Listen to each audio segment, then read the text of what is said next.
എനിക്ക് ഈ ഇടത്തി ചെവി കേൾക്കത്തില്ല. അത് ഒരു സിനിമയിൽ കിട്ടുന്ന ഓരോ അനുഭവങ്ങളാണ്. തലയിൽ ഒരു 5-6 സ്റ്റിച്ച് കിടപ്പുണ്ട്, ചെവി പോയി, പിന്നെ അങ്ങനെ ഷോക്ക് അടിക്കാറുണ്ട്. അങ്ങനെയുള്ള അത് ആർട്ടില് നിൽക്കുന്ന ഒരുപാട് പേർക്ക് കിട്ടുന്ന പണികളാണ്. ലൊക്കേഷനിൽ പോകുന്ന സമയത്ത് അവരോട് കൂടെ ആദ്യം കാര്യം പറയും, എന്റെ പേരൊന്ന് ഉറക്കെ വിളിച്ചേക്കണം, എനിക്ക് ഒരു ചെവിടെ ഇല്ല എന്നുള്ളതാണ്. നല്ല സിനിമയെ ഏറ്റവും കൂടുതൽ പ്രോത്സാഹിപ്പിക്കുന്ന ആൾക്കാണ് നമ്മളെല്ലാവരും. അങ്ങനെ ചീത്ത സിനിമ, മോശം സിനിമ, അത് നമ്മൾ ഉണ്ടാക്കിയൊരു കോൺസെപ്റ്റ്. സിനിമ മാത്രമേ ഉള്ളൂ. ലൈറ്റ് ബോയ് ആയിട്ട് വന്നിട്ട് ഡയറക്ഷൻ പഠിക്കാൻ വന്നവരുണ്ട്. ഡയറക്ഷൻ ഡിപ്പാർട്ട്മെന്റ് നിൽക്കുന്നതിനേക്കാളും നല്ല ആളായിരിക്കും ചിലപ്പോൾ ഈ ലൈറ്റ് ബോയ് ആയിട്ടൊന്നും പറയുന്നത്. പക്ഷെ ആർക്കും പരസ്പരം അറിയുന്നില്ല. അങ്ങനെ കഷ്ടപ്പെട്ടിട്ട് ഒത്തിരി പേര് ഇന്ന് മലയാള സിനിമയിൽ ഞാൻ പലപ്പോഴും സങ്കടപ്പെടുന്ന ഒരു അവസ്ഥ. കുറെ ആൾക്കാർക്ക് അറിയില്ല സിനിമ എന്തെന്നാ, അതിന്റെ എങ്ങനെയാണ് ഒരു ബ്ലൂ പ്രിന്റ് ഇല്ലല്ലോ. ജോബിലുള്ളപ്പോഴും നമ്മൾ ജോബ് തേടുവാണ്. ഒരിക്കലും സെക്യൂരിറ്റി, ജോബ് സെക്യൂരിറ്റി 0 ആണ്. നിങ്ങൾ തമ്മിൽ റിലേഷൻഷിപ്പിലാണോ എന്നൊരു ചോദ്യം സാധാരണ പുറത്തുപോയി സീൻ ചോദ്യം ചോദിക്കുന്നത് തന്നെയാണ് ചോദിക്കുന്നത്. എല്ലാവർക്കും അറിയണോ, അതുകൊണ്ട് ചോദിക്കുന്നതാണ്. പ്രശ്നമൊന്നുമില്ലെങ്കിൽ അതിന് എന്തെങ്കിലും ഒരു മറുപടി പറഞ്ഞേക്കേ. അത് ശരി, പരിപാടി എനിക്ക് മനസ്സിലായി. മനസ്സിൽ കാണുന്ന ഇവന്റ് അത് ഏതുമായിക്കോട്ടെ, അതിനെ കൂടുതൽ കളർഫുൾ ആക്കാൻ കൂടുതൽ സ്പെഷ്യൽ കണ്ടന്റോടുകൂടി milestone events, birthday party, engagement, കല്യാണം, കോർപ്പറേറ്റ് ഇവന്റ്സ്, അങ്ങനെ ഏത് ഇവന്റ്സും കൂടുതൽ സ്പെഷ്യൽ കണ്ടന്റോടുകൂടി നമുക്ക് മനോഹരമാക്കാം മൈൽസ്റ്റോൺ ഇവന്റ്സിലൂടെ. മൈൽസ്റ്റോൺ മേക്കേഴ്സ് പ്രസൻസ് ആഴങ്ങളിൽ റോന്ത് സിനിമയുടെ വിശേഷങ്ങളുമായി റോഷൻ, കൃഷ്ണക്കുറുപ്പ്, ചന്ദ്രൻ. ഹലോ. അപ്പോൾ ഞാൻ റോന്ത് കണ്ടു. എനിക്ക് നിങ്ങളുടെ എല്ലാവരും പെർഫോമൻസ് ഒത്തിരി ഇഷ്ടമായി. ആ സിനിമയും ഒത്തിരി ഡിസ്റ്റർബൻസ് ആയി. ആ സിനിമയുടെ ഹാങ് ഓവർ 2 ദിവസം എൻ്റെ മനസ്സിലിങ്ങനെ നിന്നു. കാരണം അത്രത്തോളം റിയലിസ്റ്റിക് ആയിട്ടുള്ള സിനിമയായിരുന്നു. ആ സിനിമ കണ്ടു കഴിഞ്ഞപ്പോൾ എനിക്ക് തോന്നിയ കാര്യം എന്ന് പറഞ്ഞാൽ പോലീസുകാരോട് ഭയങ്കര റെസ്പെക്ട് തോന്നി എനിക്ക്. റോഷൻ, കുറെ നാളായി റോഷനെ കണ്ടിട്ട് നമ്മള്, അല്ലേ? എവിടെയായിരുന്നു? ആളെ കാണാനില്ലായിരുന്നല്ലോ. ഞാൻ ഇവിടൊക്കെ തന്നെ ഉണ്ടായിരുന്നു. ഇപ്പോ അഡാർ ലവ് സ്റ്റോറി, അത് റോഷന്റെ ഒരു കരിയറിൽ തന്ന ഒരു ഇതുണ്ടല്ലോ, ഒരു സെലിബ്രിറ്റി സ്റ്റേറ്റസ് ഉണ്ടല്ലോ. അത് നമ്മളെ കേരളത്തിൽ മാത്രമല്ല, പാൻ ഇന്ത്യ ലെവൽ ഒരു ട്രെൻഡ് ആയിരുന്നല്ലോ ആ സമയത്ത്. ആ ഒരു സെലിബ്രിറ്റി സ്റ്റേറ്റസ് റോഷൻ എന്നുള്ളൊരു വ്യക്തിയിലും, ആ സ്റ്റേറ്റസിന് ശേഷം റോഷന്റെ കരിയറിൽ ഉണ്ടായിട്ടുള്ള സംഭവങ്ങളും ഇപ്പൊ ഒന്ന് നോക്കുമ്പോൾ, ചിന്തിക്കുമ്പോൾ എന്തൊക്കെ മാറ്റങ്ങളാണ്, എന്തെല്ലാം പുതിയ കാര്യങ്ങളാണ് റോഷൻ അതിൽ നിന്നെല്ലാം പഠിച്ചത്? വലിയൊരു പാഠമായിരുന്നു അത് മൊത്തത്തിൽ ആ പടം. കാരണം ഞാൻ എന്റെ +2 കഴിഞ്ഞ് നിൽക്കുന്ന സമയത്താണ് ആ പാട്ട് ഹിറ്റാവുന്നതും വൈറലാവുന്നതും. നെക്സ്റ്റ് ഡേ വിളിക്കുന്നത് നികേഷ് ചേട്ടന്റെ ഇന്റർവ്യൂല് വിളിക്കുന്നത് ചാനലില്. അപ്പൊ ഞാൻ എന്ത് പോയി പറയാനാ? അപ്പൊ അത്രയും അതായത് ആ വേവ് ലെങ്ത്, ഇത് ആ എക്സ്പോഷർ, ആ വേവ് ലെങ്ത്തിൽ ആരും ഇതൊരു എക്സ്പീരിയൻസ് ചെയ്തിട്ടില്ല. അപ്പൊ എന്നെ സംബന്ധിച്ച് അത് വലിയ സംഭവമായിരുന്നു. അപ്പൊ നമുക്ക് പറഞ്ഞു തരാനും അല്ലെങ്കിൽ നമ്മളെ ഗൈഡ് ചെയ്യാനും, അല്ലെങ്കിൽ നമ്മള് കൺവെൻഷനലി ഇതിലുള്ള ഒരാളല്ല, പുറത്തുനിന്നുള്ള ഒരാളാണ്. അപ്പോ നമുക്ക് ഭയങ്കര പുതിയൊരു പ്ലാറ്റ്ഫോം ആയിരുന്നു. അപ്പൊ അത് കാരണം ഒരുപാട് ബുദ്ധിമുട്ടുകൾ എനിക്ക് ഉണ്ടായിട്ടുണ്ടെങ്കിലൂടെ എനിക്ക് പറ്റുന്ന രീതിയിൽ അത് ഹാൻഡിൽ ചെയ്തിട്ടുണ്ട്. പിന്നെ എന്നെ സംബന്ധിച്ച് ഞാൻ മനസ്സിലാക്കിയത് സംബന്ധിച്ച് ഒരു ആർട്ടിസ്റ്റ് എന്ന രീതിയിൽ ഞാൻ എങ്ങനെ വളരാൻ പറ്റും എന്നുള്ളതാണ് ഞാൻ നോക്കിയത്. അതായത് നമ്മൾ എത്ര വേഗത്തിൽ പോകുന്നതിന്റെ അപ്പുറത്തേക്ക് ഞാനൊരു വ്യക്തി അല്ലെങ്കിൽ ഞാനൊരു ആർട്ടിസ്റ്റ്, എനിക്ക് എന്തൊക്കെ ചെയ്യാൻ പറ്റും, എനിക്ക് എങ്ങനെ ബെറ്റർ ആക്കാൻ പറ്റും, എന്റെ കയ്യിലുള്ള സംഭവം എനിക്കതെങ്ങനെ പോളിഷ് ചെയ്ത് മുന്നോട്ട് കൊണ്ടുവരാൻ പറ്റും. അങ്ങനെ അതിനുവേണ്ടി കുറച്ച് സമയമെടുത്തപ്പോൾ എനിക്ക് ഷായിക്കയുടെ പടത്തിൽ ചെറിയ വേഷം കിട്ടി. അതിനുവേണ്ടിയുള്ള വർക്ക് ആയിരുന്നു അല്ലേ? കാരണം ഞാൻ കുറെ നാളായി, ഇപ്പൊ 6 വർഷം മുൻപ് ഇറങ്ങിയ പടമായിരുന്നല്ലോ, അതിനുശേഷം 2 സിനിമയിൽ അഭിനയിച്ചു. അപ്പൊ അതിനുവേണ്ടിയുള്ള ഒരു വർക്ക് ആയിരുന്നു നടന്നുകൊണ്ടിരുന്നത് അല്ലേ? അതെ, തീർച്ചയായിട്ടും. ഞാൻ സിനിമ തന്നെയാണ്. പക്ഷെ ഈ സിനിമയിൽ എനിക്ക് ആളെ കണ്ടിട്ട് മനസ്സിലായില്ല. എല്ലാരും അതെ, കാരണം ഞാനിങ്ങനെ സിനിമ തുടങ്ങിയപ്പോ തന്നെ വിചാരിച്ചു റോഷൻ ഇതിനകത്ത് എവിടെയാണ്, റോഷൻ എപ്പോഴാണ് വരുന്നതെന്ന്. പക്ഷെ അതിന് മുന്നേ സിനിമയുടെ പ്രൊമോഷന് മുന്നോടിയായിട്ട് ഒരു വീഡിയോ ഞാൻ കണ്ടിരുന്നു, കാർമനുമായിട്ടുള്ള ഒരു വീഡിയോ, റോഷന്റെ ജോഡിയായിട്ട് അഭിനയിച്ച. ആ പ്രൊമോഷൻ വീഡിയോ കണ്ടതുകൊണ്ട് മാത്രമാണ് എനിക്ക് റോഷനെ സിനിമയിൽ കണ്ടപ്പോൾ മനസ്സിലായത്. അല്ലെങ്കിൽ ഒരു പിടുത്തവും കിട്ടൂലായിരുന്നു ആള്. ഇങ്ങനെ ഒരു മേക്ക് ഓവർ ഉണ്ടല്ലോ, അതെങ്ങനെ? അല്ല, മോശമല്ല, ഞാൻ പറഞ്ഞില്ലേ ഈ സിനിമയിൽ എല്ലാം റിയലിസ്റ്റിക് ആയിട്ടുള്ള അപ്രോച്ചാണ്. അപ്പോ സാധാരണ നമ്മൾ കണ്ടുവരുന്ന ഒരു സോ കോൾഡ് ഒരു ടെംപ്ലേറ്റ് കാമുകനുണ്ടല്ലോ, അതിൽ നിന്നൊക്കെ മാറി ഒരുപാട് ടെൻഷൻ അനുഭവിക്കുന്ന, എന്താ പറയാ, ആ ഒരു രാത്രി എന്ന് പറഞ്ഞൊരു സമയമുണ്ടല്ലോ, ഒരുപാട് പ്രശ്നങ്ങളിൽ കൂടെ കടന്നു പോവുകയാണ്, ഏത് സമയവും പിടിക്കപ്പെടാം. ആ ഒരു സമ്മർദ്ദവും ഭയവും എല്ലാം മുഖത്തുണ്ടായിരുന്നു. ആ ലുക്കിൽ തന്നെ ആ ഒരു സമ്മർദ്ദവും എല്ലാം നമുക്ക് കാണാൻ സാധിക്കുമായിരുന്നു. ആ ഒരു മേക്ക് ഓവറിലേക്ക് ഷാഹിഡ് ഐഡിയ ആയിരുന്നു അത്. ഇല്ല, ഞാൻ ഇതിലോട്ട് വരുന്നത് ഞാൻ കിടുക്കിക എന്ന് പറഞ്ഞിട്ടൊരു പടം ചെയ്തിരുന്നു. അപ്പൊ അതില് മനീഷേട്ടനും പ്രവീണേട്ടനും ഒക്കെയാണ് വർക്ക് ചെയ്തിരുന്നത്. അപ്പോ അത് കഴിഞ്ഞ് ഷൂട്ട് കഴിഞ്ഞ ഉടനെയാണ് എനിക്ക് പ്രവീണേട്ടൻ വിളിക്കുന്നത്. പ്രവീണേട്ടനാണ് ഇതിന്റെ മെയിൻ എഡിറ്റർ. അപ്പോൾ വിളിച്ചു പറഞ്ഞു, ഇങ്ങനെ ഷാഹിക്കാട് ഒരു പടമുണ്ട്, ചെറിയ കഥാപാത്രമാണ്, ചെയ്യാൻ പറ്റുമെന്ന് ചോദിച്ചപ്പോ ഞാൻ പറഞ്ഞു എനിക്ക് ചെറുത് വലുതൊന്നുമില്ല, എന്ത് കഥാപാത്രം തന്നോ ഞാൻ ചെയ്തുതരാം. അങ്ങനെയാണ് സെറ്റിലോട്ട് പോയതും എല്ലാരും മീറ്റ് ചെയ്യുന്നതും. അപ്പൊ ഷാഹിക്കട ഷാഹിക്ക് ഞാൻ എന്താ ചെയ്യേണ്ടത്, നീ ഒന്നും ചെയ്യണ്ട, നീയായിട്ട് നിന്നാ മതി അങ്ങനെ പറഞ്ഞു. സീൻ ഒന്നും പറഞ്ഞാൽ പറ്റില്ല. അപ്പൊ എല്ലാവരും ഉണ്ടായിരുന്നു, റോഷൻ ചേട്ടൻ ഉണ്ടായിരുന്നു, ദിലീഷ് ചേട്ടൻ ഉണ്ടായിരുന്നു. അപ്പോ പിന്നെ ആ സെറ്റിൽ വന്ന് ഇതാണ് സീന്, ആ ലൊക്കേഷനൊക്കെ കണ്ട് ഒരു ഐഡിയ പറഞ്ഞെന്ന് പറഞ്ഞ നിങ്ങൾ എങ്ങനെയാവും, നിങ്ങൾ പോലീസ് പിടിച്ചു കഴിഞ്ഞാല് നിങ്ങൾ എങ്ങനെയാവും പെരുമാറാ. അപ്പൊ സ്പോട്ടിൽ തന്നെ നമ്മള് ഡയലോഗ് അങ്ങോട്ടും ഇങ്ങോട്ടും പറഞ്ഞു നോക്കി, ഇത് ഓക്കെയാണ്, ഇത് പറഞ്ഞാൽ മതി. അങ്ങനെയാണ് നമ്മളത് ചെയ്തെടുത്തതാണ്. അല്ലാണ്ട് ഇങ്ങനെ പ്രിപ്പയർഡ് ആയിട്ടൊന്നുമല്ല. എല്ലാ സീനും, അത് ജീപ്പിൽ പോകുന്നതാണെങ്കിലും ആ ഡയലോഗ്സ് ഒക്കെ സ്പോട്ടിൽ ഇരുന്നിട്ട് ഇങ്ങനെ നമ്മളെല്ലാവരും ഒരുമിച്ചിരുന്ന്, റോഷൻ ചേട്ടനും എല്ലാവരും ഒരുമിച്ചിരുന്നിട്ട് നമ്മൾ അങ്ങോട്ടും ഇങ്ങോട്ടും പറഞ്ഞിട്ട് ഒരു ഡയലോഗ് എഴുതിയെടുത്താണ് അത്. അപ്പോ ഒരു കാര്യം മാത്രമുണ്ട്, ഞാൻ എന്താ ചെയ്യേണ്ട ഷായിക്കാന്ന് വെച്ചപ്പോ നീ ഒന്നും ചെയ്യേണ്ട, അവിടെ നിന്ന് തന്നാൽ മതി എന്നാണ് റോഷൻ പറഞ്ഞത്. ഷായിക്ക പറഞ്ഞ മറുപടി സത്യത്തിൽ അതല്ല, റോഷൻ അത് മാറ്റിയതാണ്. ഞാൻ ചെയ്യുന്ന പരിപാടി ഒക്കെ ചെയ്താൽ മതി എന്നാണ്. റോഷന്റെ സ്ഥിരം പരിപാടിയാണല്ലോ ഓരോ കിളികളെ തട്ടിക്കൊണ്ടുപോലും. അല്ല ഞാൻ പക്ഷെ അതാണ് എക്സ്പെക്ട് ചെയ്തത്. പക്ഷെ അങ്ങനെയുള്ളൊരു സംഭവം അല്ല. അതുകൊണ്ടാണ് എനിക്ക് പെട്ടെന്ന് റോഷൻ ആൾക്കാർക്ക് മനസ്സിലാവാത്തത്. ആ ഒരു കുറച്ച് തടി ഉണ്ടായിരുന്നു. പിന്നെ ആ പേടി മുഖത്ത് നല്ലോണം കാണാം. പിന്നെ നമ്മള് സാധാരണ ഈ കാമുകിമാർക്ക് വേണ്ടി ഭയങ്കര ഒരു ധീരനെ പോലെ ഫൈറ്റ് ചെയ്യുക അങ്ങനെയൊന്നും ഇല്ലല്ലോ. ശരിക്കും ആ സമയത്ത് ഒരാളെ എങ്ങനെ, ആ ഒരു പ്രായത്തിലുള്ള ഒരു പയ്യൻ പെട്ടുപോവുക, പേടിച്ചു പോവുക, ആ പേടിയൊക്കെ ഉണ്ടായിരുന്നു. കൃഷയുടെ പെർഫോമൻസ് ഉണ്ടല്ലോ, പ്രത്യേകിച്ച് റോഷന്റെ ഷർട്ട് പിടിച്ചു വലിക്കുന്ന ആ പെർഫോമൻസ്, കയ്യിൽ കൊച്ചിനെയും വെച്ചുകൊണ്ട് ഗംഭീര പെർഫോമൻസ് ആയിരുന്നു കേട്ടോ. കാരണം എന്താ ചെയ്യുക എന്നുള്ള നിസ്സഹായാവസ്ഥ ഉണ്ടല്ലോ. ആ സമയത്ത് അമ്മ ബോധം കെട്ട് വീണു. എങ്ങനെയാണ് ആ പെർഫോമൻസ് എടുത്തതെന്നുള്ളതുണ്ടല്ലോ, അതൊന്ന് പറഞ്ഞേക്ക്. കാരണം എനിക്ക് കൂടുതൽ ചോദ്യങ്ങളൊന്നും ഇനി ഞാൻ ചോദിക്കുന്നില്ല. ആ പെർഫോമൻസ് എങ്ങനെയാണ് എടുത്തത്, ആ ഒരു അത്രയും ഹെവി ഇമോഷൻസ് എങ്ങനെയാണ് ഡെലിവർ ചെയ്തതെന്ന് പറഞ്ഞു. അത് സത്യത്തിൽ ഷായി സർ പറഞ്ഞെന്ന് മാതിരി അവിടെ പറയും, ഇതാണ് സീന്, ഇത് നിങ്ങള് ഒരു 10 minutes എടുത്തോളൂ, ആലോചിച്ചോളൂ, എങ്ങനെയാണ് നിങ്ങളിത് കമ്പോസ് ചെയ്തോളൂ, നിങ്ങൾ തന്നെ കൊറിയോഗ്രാഫ് ചെയ്തോളൂ, എന്തെന്നാണ് ബെസ്റ്റ് വരുന്നത്. ഇതൊക്കെയാണ് നമുക്ക് സംഭവം. ഇതാണ് മീഡിയക്കാർ വരുന്നു, ഇങ്ങനെ കൊണ്ടുപോകുന്നു, കയ്യിൽ കൊച്ചുണ്ട്, നിങ്ങൾ കമ്പോസ് ചെയ്ത് നിങ്ങൾ ഫൈൻഡ് ഔട്ട് ചെയ്യും എങ്ങനെയാണ് ചെയ്യുന്നത്, അതനുസരിച്ച് നമുക്ക് ക്യാമറ പ്ലേയും എല്ലാം ചെയ്യാമെന്ന്. അപ്പം റോഷനും ഞാനും ഇരുന്ന് ഒന്ന് സംസാരിച്ച് ഇങ്ങനെ ചെയ്യാമോ, പിന്നെ ഷായി സാറിനോട് ചോദിച്ചു ഇങ്ങനെ ചെയ്യാമോ, ഇത് വർക്കാവും എന്നിട്ട് ചെയ്തു. സോ അത് സർ തന്നു, സ്പേസ് തന്നു നമുക്ക് പെർഫോം ചെയ്യാനായിട്ട്, ചെയ്തു, അത്രേ ഉള്ളൂ. അത് ആ ഫീൽ ഉണ്ട്.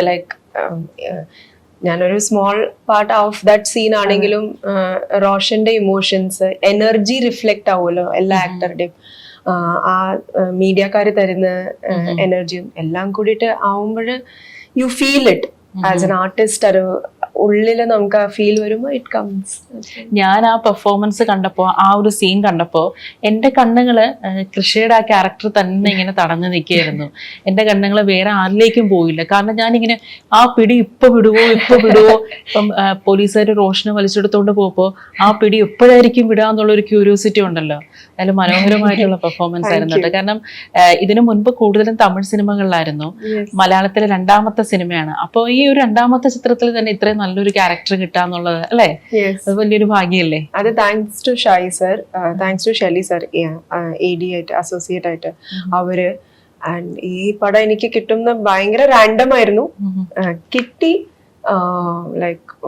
ത്രൂ ഒരു പോസ്റ്റ്, ഇൻസ്റ്റാഗ്രാം പോസ്റ്റ്, ഫോട്ടോ കണ്ടിട്ട് നമ്മുടെ ഈ പടത്തിലെ സ്റ്റിൽ ഫോട്ടോഗ്രാഫർ അഭിലാഷ്, അവരുടെ ത്രൂ ഷായി സർ വിളിച്ച് ഓഡിഷൻ കൊടുത്ത് കിട്ടിയ ഒരു ഭാഗമാണ്. സോ എത്രത്തോളം ഓണസ്റ്റി വെച്ച് ഐ ക്യാൻ ഡു ഇറ്റ്. അത്ര എന്താ ക്യാരക്ടറിനെ കുറിച്ച് ചേട്ടൻ ആ പെർഫോം ചെയ്ത സമയത്തെ കുറിച്ചൊക്കെ ഒന്ന് പറയാമോ? എവിടെയൊരു ലൊക്കേഷനിലുള്ള സമയത്താണ് ഷായി സാർ എന്നെ വിളിക്കുന്നത്, ഷായിക്ക് എന്നെ വിളിക്കുന്നത്. എവിടെ ഉണ്ടെന്ന് വെച്ചിട്ട് ഞാൻ സ്ഥലത്തുണ്ട്, ഒരു സെൽഫി അയക്കാമെന്ന് വെച്ചു. അയച്ചു കൊടുത്തപ്പോൾ എന്നോട് പറഞ്ഞു, മുടിയുടെ ഇടയിൽ കുറച്ചും കൂടി വളർത്തിക്കുന്നു, എൻ്റെ അടുത്തൊരു പരിപാടി നിനക്കൊരു വേഷമുണ്ട്. അപ്പൊ നമുക്ക് സന്തോഷമായി. പക്ഷെ എന്താണെന്ന് പറഞ്ഞില്ല. അപ്പൊ ഞാൻ ചോദിച്ചു എന്താന്ന് വെച്ചപ്പോ എന്താന്ന് പറഞ്ഞാലേ അഭിനയിക്കാൻ വരുമോ സാറ് എന്നോട് തിരിച്ചു ചോദിച്ചു. എല്ലാ കുഴപ്പമില്ല. ഷൈക്കയുടെ കോലത്തില് സ്ഥിരമായിട്ട് ഞാൻ ദിലീപ് എന്ന് പറഞ്ഞ പ്രൊഡക്ഷൻ ഡിസൈനറുടെ കൂടെയാണ് വർക്ക് ചെയ്യുന്നത് 8 വർഷത്തോളം. അപ്പൊ നമ്മൾ തന്നെയാണ് സ്ഥിരമായിട്ട് ആർട്ട് ചെയ്യുന്നത്. ഷൈക്കയുടെ എല്ലാ പരിപാടിയും നമ്മൾ തന്നെയാണ്. അങ്ങനെ പടത്തിൽ വർക്ക് ചെയ്യാൻ വരുന്നത് വരെയും എനിക്ക് ഈ പരിപാടി അറിയത്തില്ല. വന്നു കഴിഞ്ഞാണ് ഞാൻ സ്ക്രിപ്റ്റ് വായിക്കുന്നത്. കഥയുടെ ഏകദേശം ഒരു പരിപാടി അറിയാം, ഇങ്ങനെയാണ് ഒരു സ്ക്രിപ്റ്റ് ആദ്യം നമുക്ക് കേട്ടിട്ടുണ്ട്, പലതരത്തിലും കേട്ടിട്ടുണ്ട്. പക്ഷെ എന്റെ കഥാപാത്രം എന്താണെന്നുള്ളത് എനിക്കറിയില്ല.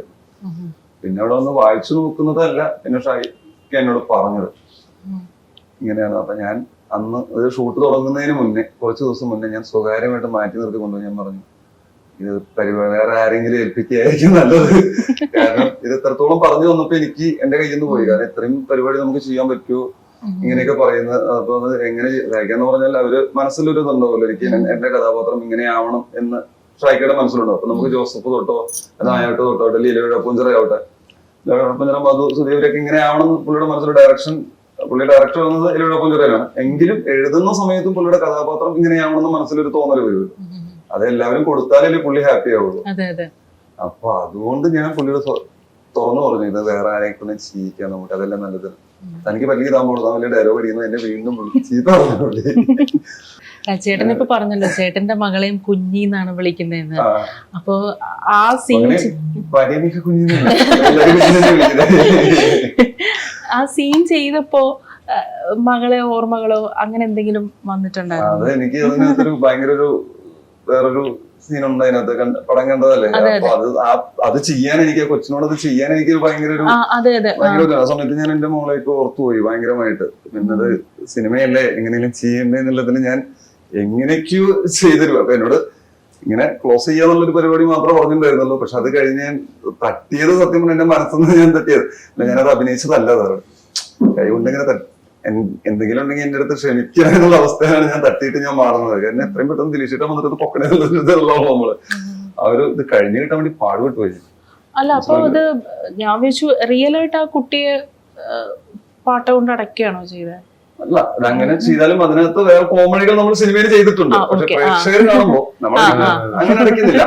പ്രേക്ഷകർ കാണുന്ന സമയത്ത് അതൊരു ഡ്രമായിട്ടാണ് ചെയ്യുന്നത്. പക്ഷെ നമ്മൾ അതിന് അപ്പുറത്ത് വേറെ കോമഡികൾ നമ്മൾ ആർട്ടിസ്റ്റ് ഇടുന്ന ടെക്നീഷ്യൻസ് എഴുതുന്ന നമ്മളെ ചെയ്തിട്ടുണ്ട്. പക്ഷെ എങ്കിലും നമ്മൾ ചെയ്യുന്ന ഒരു പരിപാടി അത് ഭയങ്കരമായിട്ട് മനസ്സിനെ അടക്കില്ലല്ലോ.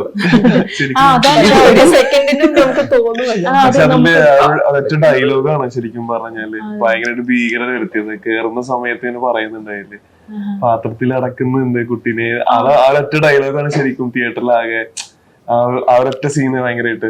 മാത്രമല്ല ആ കുട്ടിയുടെ കരച്ചിലുണ്ടല്ലോ, അപ്പൊ അത് നമുക്കത് കേട്ടിരിക്കുമ്പോ തന്നെ നമുക്ക് ഇത്രയും പെട്ടെന്ന് ദിലീഷ് പോത്തിന് ആ വീട്ടിനകത്തോട്ട് കയറണേ നമ്മൾ ആഗ്രഹിച്ചു പോകും. ഷാക്കിനോട് പറഞ്ഞു ഇങ്ങനെ പിടിച്ചു കെട്ടിക്കഴിഞ്ഞാൽ അപ്പൊ അവിടെ രസം കിടക്കുന്നത് ഈ പിടിച്ചു കെട്ടുന്നത്. എന്റെ വിചാരം ഇങ്ങനെ സൈക്കോ ആയിട്ടുള്ളൊരു ഇങ്ങനത്തെ ഒരു എന്താ പറയാ സുഖമില്ലാത്ത ഒരാള് അയാളുടെ എന്തോ ഒരു പ്രശ്നം ഉണ്ടാകും, ഒരു മാനസികമായിട്ട് അയാൾക്ക് എന്തോ പ്രശ്നമുണ്ട്, അതാണ് സാധനം. അതുവരെയൊക്കെ ഓക്കെയാണ്. അത് കഴിഞ്ഞിട്ട് പുള്ളി പറഞ്ഞു എന്നെ പിടിച്ച് കെട്ടും, പിടിച്ച് കെട്ടിക്കഴിഞ്ഞാൽ പിന്നെ നീ കരയണം എന്ന് പറഞ്ഞപ്പോ അപ്പോഴാണ് നമുക്ക് അതിന്റെ ഓരോരോ വേഷം പുള്ളി എന്തൊക്കെയാണ് മനസ്സിൽ വെച്ച് കൊണ്ടുവന്നതെന്ന് നമുക്കറിയത്തില്ല. എല്ലാവരും നന്നായി സപ്പോർട്ട്. റോഷൻ വരെ ഞാൻ റോഷനുള്ള മൽപ്പിടുത്തം ശരിക്കും മൽപ്പിടുത്തമായിരുന്നു. പുള്ളിയുടെ കൈയൊക്കെ ഞാൻ പിടിച്ച് ചോന്നു പോയി. എന്നിട്ട് ഞാൻ അങ്ങനെ ചേട്ടാ നിന്നത് വിട്ടേ. അതിനകത്ത് അപകടങ്ങൾ ഉണ്ടായിട്ടുണ്ട്. ആ ഷൂട്ട് ചെയ്യുന്ന സമയത്ത് എനിക്ക് ഷോക്ക് അടിച്ചു അതിനകത്തുനിന്ന്. പിന്നെ ഒരു ഷോക്ക് അടിച്ച് ഞാൻ അതില് സ്വിച്ച് ഓഫ് ചെയ്യുന്ന ഒരു ഷോട്ട് ഉണ്ട്. അതിനകത്ത് ഫാൻ്റെ റെഗുലേറ്റർ മാറിയിട്ട് ബാക്കി ഭാഗം പുറത്തു വന്ന് തട്ടി ഷോക്ക് അടിച്ച് വീണിട്ടൊക്കെ ഉണ്ട്. അങ്ങനെയൊക്കെ. അപ്പൊ ദിലീഷേട്ടൻ പറഞ്ഞ ഡയലോഗ് എനിക്ക് ഇപ്പോഴും ഓർമ്മ വരിക.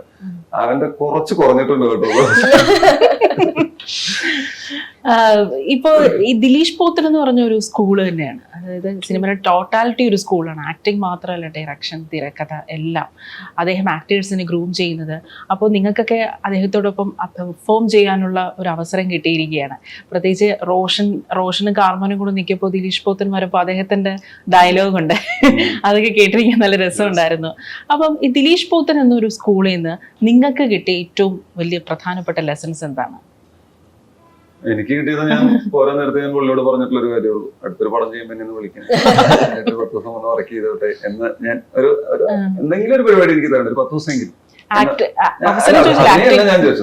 ഞാൻ ചോദിച്ചൊരു 10 ദിവസം വന്ന് ഒരു അസിസ്റ്റന്റ് ഡയറക്ടർ ആയിട്ടൊരു ഭാഗത്ത് വർക്ക് ചെയ്യാൻ ഒരു ആഗ്രഹമുണ്ട് എന്ന് ഞാൻ പുള്ളിയോട് ചോദിച്ചു. വളരെ സിമ്പിൾ ആയിട്ടുള്ള ഒരു മനുഷ്യൻ. എന്തെങ്കിലും നമ്മുടെ സൈഡിൽ നിന്നുണ്ടെങ്കിൽ തന്നെ പുള്ളി അത് പറഞ്ഞു തരും, നമുക്കത് പറഞ്ഞ് മനസ്സിലാക്കി തരും ഇങ്ങനെയാണ്. പിന്നെ എല്ലാവരോടും ഇടപഴകുന്ന രീതി, പിന്നെ ഏറ്റവും വലിയ രസം എന്ന് വെച്ചാൽ പുള്ളി അഭിനയിക്കുന്ന സമയത്ത് പുള്ളിയുടെ മുഖത്തോട്ട് നോക്കിയിരുന്നു കഴിഞ്ഞാൽ നമ്മൾ ചെയ്യുന്ന പണി നമ്മൾ മറന്നു പോകും. അതങ്ങനെ മുഖത്ത് ഇങ്ങനെ മാറി മറഞ്ഞു പുള്ളി ഇങ്ങനെ ചെയ്യുന്ന ഒരു ഭയങ്കര അനുഭവമായിരുന്നു. റോഷനോ? അല്ല, ഭയങ്കര എഫേർട്ട്ലെസ് ആണ് ചേട്ടൻ പറഞ്ഞ പോലെ. ഇപ്പൊ ഞാനതിൽ എനിക്ക് തോന്നുന്നു 3-4 ദിവസത്തെ ഷൂട്ട് എനിക്ക് ഉണ്ടായിരുന്നുള്ളൂ. ശരിക്കും ഇതിൽ ഒരുപാട് കാസ്റ്റ് ഉണ്ട്. ഞാൻ ഇതുപോലെ ട്രailer ലോഞ്ചിന് വന്നപ്പോഴാണ് ഇത്രയും കാസ്റ്റ് ഇതിൽ ഉണ്ടെന്ന് നമ്മൾ ആദ്യം അറിയുന്നത്. കാരണം നമ്മള് ഷൂട്ടിംഗ് ഇവർ രണ്ടുപേരും മാത്രമാണുള്ളത്. അപ്പൊ ഓരോ ക്യാരക്ടേഴ്സ് വന്ന് പോകുന്നതാണ്. അപ്പൊ എനിക്കും കാർമനാണെങ്കിലും ദിലീഷേട്ടനും റോഷനേട്ടനും കൂടെ ഒരു 5 days ഷൂട്ടായിരുന്നു. ആ 5 daysഉം അവര് കൂടെ തന്നെ ആയിരുന്നു നൈറ്റ് ഷൂട്ട് ചെയ്യും. അപ്പോൾ ഇവര് ഭയങ്കര രസമാണ്. ഒരു സീൻ ഇംപ്രൂവൈസ് ചെയ്യണതും ഡയലോഗ് പറയണതും എഴുതിയിട്ടുള്ളത് ഉണ്ടെങ്കിലും കൂടെ നമുക്ക് പറഞ്ഞു തരുമ്പോൾ നമ്മളുടെ രീതിയിലാക്കുന്നതും എന്നെ സംബന്ധിച്ച് ഭയങ്കര വലിയ കാര്യമായിരുന്നു ഇവരുടെ കൂടെ വർക്ക് ചെയ്യാന്നുള്ളത്. റോഷൻ ശ്രദ്ധിക്കുന്നുണ്ടായിരിക്കുമല്ലോ, ഇപ്പം ഒരുപാട് സിനിമകള് ഈ ചെറുപ്പക്കാർ മാത്രമുള്ള ഒരു സംഘമായി കുറെ സിനിമകൾ വരുന്നുണ്ട്. പക്ഷെ വളരെ ചുരുക്കം സിനിമകൾ മാത്രമേ ശ്രദ്ധിക്കപ്പെടുന്നുള്ളൂ. ഉദാഹരണത്തിന് ജിംഖാന, വാഴ, കുറേ സിനിമകൾ വരുന്നുണ്ട്. പക്ഷെ ചുരുക്കം സിനിമകളെ അത് ക്ലിക്ക് ആവുന്നുള്ളൂ. അപ്പോൾ എന്തുകൊണ്ടാണ് ഈ വളരെ ചുരുക്കം സിനിമകൾ മാത്രം ക്ലിക്ക് ആവാനുള്ള കാരണം? പലപ്പോഴും ഈ ഡയറക്ടേഴ്സിന് നിങ്ങൾ യൂത്തിന്റെ ഒരു ഭാഷയും രീതികളും അത്ര പിടുത്തം കിട്ടാത്തതുകൊണ്ടാണോ, നിങ്ങളെ കൺവിൻസ് ചെയ്യിപ്പിക്കാൻ പറ്റാത്തതുകൊണ്ടാണോ? എന്താണ് റോഷന് തോന്നിയിട്ടുള്ളത്? അങ്ങനെയല്ല, ഇപ്പൊ ചോട്ട മുമ്പേ റിലീസ് ചെയ്തല്ലോ, നമ്മള് യൂത്താണ് പോയിട്ട് സെലിബ്രേറ്റ് ചെയ്തത് അല്ലേ? നമ്മൾ യൂത്താണ് പോയി സെലിബ്രേറ്റ് ചെയ്തത്. അങ്ങനെ അല്ല, ചോട്ടാ മുമ്പേ ഭയങ്കര ഹിറ്റ് ആയിരുന്നല്ലോ. അല്ല, അതൊരു ഹിറ്റ് പെടുന്നതിനാണ്. അൻവർ റഷീദ് അല്ലേ ഡയറക്ടർ, അദ്ദേഹത്തിന്റെ ഒരു. പക്ഷെ അത് ഇറങ്ങിയിട്ടുള്ള ഒരുപാട് വർഷം മുന്നിൽ, നമ്മളൊക്കെ ഇപ്പോഴല്ലേ വന്നു തുടങ്ങിയത്. അപ്പൊ ഇപ്പൊ പറഞ്ഞ് ഞാനിപ്പോ കുറച്ച് മുന്നേ, ഇപ്പൊ 5 ദിവസം മുന്നേ ഞാൻ ചോട്ട മുമ്പേ കാണാൻ പോയി തിയേറ്ററിൽ. ഫുൾ യൂത്ത് ആയിരുന്നു, ഞാൻ ഉൾപ്പെടെ കയറി ഡാൻസ് ഒക്കെ എല്ലാവരും ഉണ്ടായിരുന്നു. അപ്പൊ നമ്മള് അങ്ങനല്ല, നല്ല സിനിമയെ ഏറ്റവും കൂടുതൽ പ്രോത്സാഹിപ്പിക്കുന്ന ആൾക്കാണ് നമ്മളെല്ലാവരും. അങ്ങനെ ചീത്ത സിനിമ, മോശം സിനിമ, അത് നമ്മൾ ഉണ്ടാക്കിയൊരു കോൺസെപ്റ്റാ, സിനിമ മാത്രമേ ഉള്ളൂ. അപ്പോ അല്ലേ ചന്ദ്രേട്ടാ? ഞാനിപ്പോ ഈ ഇന്റർവ്യൂവിന് വരുന്നതിന് മുമ്പേ റോഷന്റെ പ്രീവിയസ് ഇന്റർവ്യൂസ് ഒക്കെ ഒന്ന് ചെക്ക് ചെയ്ത് നോക്കി. അപ്പം കൂടുതലും പ്രിയ ആയിട്ടുള്ള ഇന്റർവ്യൂസ് ആണ് ഞാൻ കണ്ടത്. അപ്പോൾ ആ ഇന്റർവ്യൂസിലെല്ലാം പൊതുവായി ചോദിക്കുന്ന ഒരു ചോദ്യമുണ്ട്, നിങ്ങൾ തമ്മിൽ റിലേഷൻഷിപ്പിലാണോ എന്നൊരു ചോദ്യം. ആ ഇന്റർവ്യൂസിലൊക്കെ ഇപ്പൊ 6 വർഷം കഴിഞ്ഞു. അപ്പോൾ എനിക്കറിയില്ല ഇനി ഈ ഇന്റർവ്യൂസിലൊക്കെ ആ ചോദ്യം ആവർത്തിച്ചോന്ന് എനിക്കറിഞ്ഞൂടാ. അല്ല, ഞാൻ ചോദിക്കാൻ വരുന്ന ഇങ്ങനെയാണ്. സ്വാഭാവികമായിട്ടും ഇതൊരു പേഴ്സണൽ സ്പേസ് ആണല്ലോ. നമ്മളെ റിലേഷൻഷിപ്പും നമ്മളെ സൗഹൃദങ്ങളൊക്കെ ഓരോരുത്തരും പേഴ്സണൽ സ്പേസ് ആണ്. നിങ്ങൾ സെലിബ്രിറ്റി ആണെങ്കിലും നിങ്ങളും മനുഷ്യരാണല്ലോ. അപ്പൊ സ്വാഭാവികമായിട്ടും ഈ ചോദ്യം ഇങ്ങനെ ആവർത്തിച്ച് കേൾക്കുമ്പോൾ ഒരു സെലിബ്രിറ്റി ഓക്കെ, പക്ഷെ ഒരു വ്യക്തി എന്നുള്ള നിലയിൽ റോഷൻ എന്താ തോന്നുന്നത്? അവര് ചോദിക്കുന്നതല്ലേ, അവർക്ക് അങ്ങനെ ചോദിക്കാൻ തോന്നുന്നോണ്ട് ചോദിക്കുന്നതല്ല. അതിലൊരു അസഹിഷ്ണുതയും അങ്ങനെ ഇറിറ്റേഷനും ഒന്നും അങ്ങനെ തോന്നാറില്ല. ഇതിനൊക്കെ വളരെ ചില്ലായിട്ട് എടുക്കുന്ന ആളാണ്. ഇന്റർവ്യൂ മാത്രല്ല, സാധാരണ പുറത്തു പോയി സെയിം ചോദ്യം ചോദിക്കുന്നത് തന്നെയാണ് ചോദിക്കുന്നത്. എല്ലാവർക്കും അറിയണം, അതുകൊണ്ട് ചോദിക്കുന്നതാണ്. അവര് പ്രശ്നമായിട്ടൊന്നും കാണണ്ട. പ്രശ്നമൊന്നുമില്ലെങ്കിൽ അതിന് എന്തെങ്കിലും ഒരു മറുപടി പറഞ്ഞേക്കേ. അത് ശരി, പരിപാടി എനിക്ക് മനസ്സിലായി. എന്തെങ്കിലും ഒരു മറുപടി ഇല്ല. നല്ലൊരു ഫ്രണ്ടാണ്, അത്രേ ഉള്ളൂ. Good friend of mine. ഭയങ്കര സപ്പോർട്ടീവ് ആയിരുന്നു ചന്ദ്രൻ ചേട്ടൻ. ആ ഡിറക്ഷനിലാണ് ചേട്ടൻ വർക്ക് ചെയ്യുന്നത്. അപ്പം ചേട്ടൻ എത്രത്തോളമാണ് ആത്മാർത്ഥമായിട്ടാണ് ആ ഡിറക്ഷൻ കൈകാര്യം ചെയ്തിട്ടുള്ളതെന്ന് ഫിലിം ഫീൽഡിലുള്ള കുറേ പേര് എന്നോട് പറഞ്ഞിട്ടുണ്ടായിരുന്നു. എനിക്ക് തോന്നുന്നു ചേട്ടൻ അത്രത്തോളം ഹാർഡ് വർക്ക് ചെയ്യുന്നുണ്ട്. അതിന്റെ ഭാഗമായിട്ടൊരു ദുരന്തം ഉണ്ടായി, ചേട്ടന്റെ ചെവി കേൾവി ശക്തി നഷ്ടപ്പെട്ടെന്ന ഒരു സാഹചര്യം. അല്ല, ഈ സിനിമയിലല്ല, എനിക്ക് ഓരോ സിനിമയിലും ഓരോ അനുഭവങ്ങൾ കിട്ടാറുണ്ട്. പടം കഴിയാൻ നേരത്തെ ചെവിക്ക് ഒരു ഡാമേജ്, ചെവി കേൾക്കത്തില്ല, അടുത്ത ചെവി എനിക്ക് കേൾക്കത്തില്ല. അത് ഓരോ സിനിമയിൽ കിട്ടുന്ന ഓരോ അനുഭവങ്ങളാണ്. അതിൽ ഓരോന്നോരോ നഷ്ടപ്പെട്ടുകൊണ്ടിരിക്കും. ഓരോരോ പാടുകൾ ദേഹത്തുണ്ടാവും, തലയിൽ ഒരു 5-6 സ്റ്റിച്ച് കിടപ്പുണ്ട്, പിന്നെ ഇങ്ങനെ ഒരു ചെവി പോയി, പിന്നെ അങ്ങനെ ഷോക്ക് അടിക്കാറുണ്ട്. അങ്ങനെയുള്ള അത് ആർട്ടില് നിൽക്കുന്ന ഒരുപാട് പേർക്ക് കിട്ടുന്ന പണികളാണ്. ഏറ്റവും കൂടുതൽ ഹാർഡ് വർക്ക് ചെയ്യുന്ന ഒരു ഡിപ്പാർട്ട്മെന്റാണ് ആർട്ട് ഡിപ്പാർട്ട്മെന്റ്. അത് മലയാള സിനിമയിൽ വർക്ക് ചെയ്യുന്ന എല്ലാ ആർട്ടിസ്റ്റുമാർക്കും ഓരോരോ ബുദ്ധിമുട്ടുകൾ ഉണ്ടായിട്ടുള്ളതൊക്കെ ഈ സിനിമയിൽ നിന്ന് കിട്ടുന്ന പണികളാണ്. പിന്നെ അവരൊന്നാമത് അവർ ജോലി ചെയ്യുന്ന സമയം, കാര്യങ്ങൾ, പിന്നെ റെസ്റ്റ് ഇല്ലാതെ വരുന്നത്, അങ്ങനെ അതിന്റെ ഒരു ഭാഗമായിട്ട് ഞാനും. പിന്നെ എനിക്കാണെങ്കിൽ ഈ ഷായിക്കോട് പറയുന്നത് എനിക്ക് ഇത്തിരി ആത്മാർത്ഥത കൂടുതലാന്ന് പറയും. സിനിമയോടുള്ള ഒരു സ്നേഹമാണ്, സിനിമയോടുള്ള ഇഷ്ടം കൊണ്ട് ചെയ്യണ്ടെന്ന് പറഞ്ഞാലും പോയി ചെയ്യുന്നൊരു പരിപാടിയുണ്ട്. എന്നിട്ട് പിന്നെ അബദ്ധത്തിൽ പോയി ചാടി കഴിഞ്ഞാൽ പിന്നെ അവർ എന്നോട് ചീത്ത പറയുകയും ചെയ്യും. ഈ പറയുന്ന എല്ലാവരും പറയും. അങ്ങനെ പോയത് തന്നെ. എനിക്ക് ഇടത്തി ചെവി കേൾക്കത്തില്ല. അല്ല, അത് എന്തായിരുന്നു? ഏത് സിനിമയിൽ വർക്ക് ചെയ്തപ്പോഴായിരുന്നു? ഒരു മലയാള സിനിമ ഒരു പ്രശസ്തനായ ഒരു ഡയറക്ടർ ഒരു പടത്തിൽ വർക്ക് ചെയ്യുന്ന സമയത്തായിരുന്നു. ഒരു ഗ്ലാസ് ബ്രേക്ക് ചെയ്യുന്ന ഒരു പരിപാടി ഉണ്ടായിരുന്നു. അപ്പോ ഗ്ലാസ് 4 ഗ്ലാസ്സാണ് ആകെ ഷോർട്ട് ഉണ്ടായിരുന്നത്. അതിൽ 3 ഗ്ലാസും കഴിഞ്ഞ് ഇനി ഒരു ഗ്ലാസ് ബാലൻസ് ഉള്ളൂ. അപ്പൊ അത് പൊട്ടിക്കുന്നത് നമ്മുടെ ഇലക്ട്രിക്കൽ ഒരു ബോംബ് പോലത്തെ ഒരു ഇത് വെച്ചിട്ടാണ് അത് ബ്രേക്ക് ചെയ്യുന്നത്. അപ്പൊ ആർട്ടിസ്റ്റ് ഹീറോ ഒന്ന് ഇടിക്കുന്ന സമയത്ത് അത് പൊട്ടണം. പക്ഷെ ഇതിന് ടൈമിങ് തെറ്റിയിരിക്കുന്ന കാരണം എല്ലാം പാളിനി ആകെ ഒറ്റ ഗ്ലാസ് ഉള്ളൂ. അപ്പൊ പിന്നെ ലാസ്റ്റ് ഡയറക്ടർ കണ്ടെത്തിയ വഴി എന്താ വെച്ചാല് ഒരു ചെടിച്ചട്ടി എടുത്ത് അടിച്ച് പൊട്ടിക്കാം എന്ന് പറയുന്നൊരു ഇതായിരുന്നു. അങ്ങനെ 2 ചെടിച്ചട്ടി കൊണ്ടുവന്നു. ഒരു ചെടിച്ചട്ടി വെക്കാനുള്ള സ്ഥലം ഉണ്ടായി. അടുത്ത ചെടിച്ചട്ടി വെക്കാനാണെങ്കിൽ സ്ഥലവും ഇല്ല. മഴ വരുന്നുണ്ട്, എത്രയും പെട്ടെന്ന് കഴിയും വേണം. ഒരു ടെറസിന്റെ മുകളിൽ സെറ്റ് ഇട്ടതായിരുന്നു. അപ്പൊ ഞാൻ ചെടിച്ചട്ടി ഇങ്ങനെ പിടിച്ചിട്ട് ഞാൻ ഇങ്ങനെ ഇരുന്ന് പറഞ്ഞു, ഇത് ഓക്കെ ആണോ, ഇങ്ങനെ വെച്ചാൽ മതിയോ, എന്നെ കാണുമോ എന്നൊക്കെ ചോദിച്ചപ്പോൾ ഇല്ല കാണത്തില്ല, ഒന്ന് താന്നിരുന്നാൽ മതി എന്ന് പറഞ്ഞു. അപ്പൊ ഞാൻ ചട്ടി പിടിച്ച് താന്നിരുന്ന സമയത്ത് ഈ ബ്രേക്ക് ചെയ്യുന്ന നേരെ എന്റെ ഈ കോർണറിലായി പോയി.